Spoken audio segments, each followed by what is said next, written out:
Isinagawa ang isang makabuluhang courtesy visit noong ika-1 ng Agosto sa kasalukuyang taon sa Camp Brigadier General Rafael T. Crame, Quezon City, sa pangunguna ni Chief PNP Police General Nicolas D. Torre III.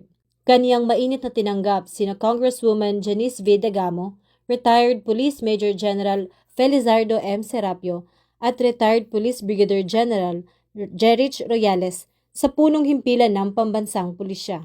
Matapos ang kanilang maikli at magiliw na pag-uusap, buong pagmamalaki namang ipinakita ni Chief PNP ang ilan sa mga pangunahing pasilidad ng organisasyon, kabilang na ang makabagong simulation room ng PNP Training Service at ang na-upgrade na 911 emergency system sa PNP Command Center. Ang mga makabagong pasilidad na ito ay patunay na patuloy ang pagsusumikap ng PNP na paigtingin ang kahandaan sa operasyon at mapabilis ang pagbibigay ng serbisyo sa publiko, kaagapay sa layunin ng Administrasyong Bagong Pilipinas.